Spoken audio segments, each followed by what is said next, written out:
a niche for yourself. And okay, somebody says, I'm going to go by the last name, Basu, because I will butcher that first name, even though it's very pretty. Says, how do I fix freelance rates for copywriting, proofreading, SEO, writing? Again, there's a section in the course that addresses this. You just, look at the rates of others, see what others are charging. And if you're going to niche it, you want to compare apples to apples. So if you want to be a finance writer, you're going to, find the websites and blogs, and look on job boards like Indeed and Upwork, just to get an idea. You're going to find one thing about freelance writing that's so frustrating about setting rates is rates are all over the place. And you have, freelancers who are will charge $250, $500 for an article. Then you have those at the bottom who will write for $5 or $10 an article. So you're going to have to, that's why I tell freelancers to charge what you need to make a living. The first place I start, I knew the financial nut that I had to cover every month. I had a mortgage, I had a car payment. So I added up all my bills. So I knew I couldn't go below a certain rate, because then I just might as well go out and find a job. Because if you're writing for $3 or $5 per article,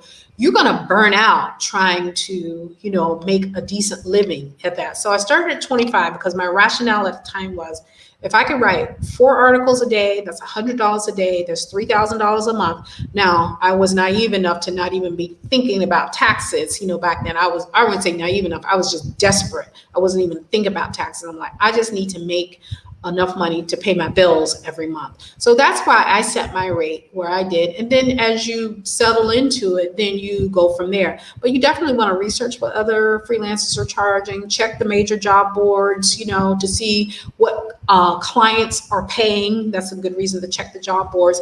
And then you settle on, and then factor in your bills, because, I don't care. Like I said, when I was seeing those rates for $3 or $5 per hour, I knew I couldn't write for that. And guys, that was really prevalent back then, because I remember being excited if I saw an article they were offering $10 for, a 500 or 700 word article. I didn't take those jobs. The least I've ever written for is $15 per blog post. And it's because I had a client. He sold financial products like IRAs and stuff like that. And he needed short blog posts, like, a little mini post, $200 to $300, 200 to 300 words. And he was like, I can give you a lot more work, but I can't afford to pay $25 per, article, but these are short. So I said, okay, if you want to pay $15, then it has to be a certain amount. So that's the least I've ever written for, but they were very easy to turn out.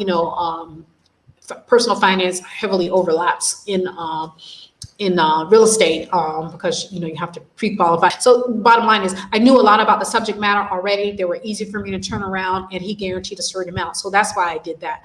And then one thing I want to point out about this charging thing is, rates are very personal.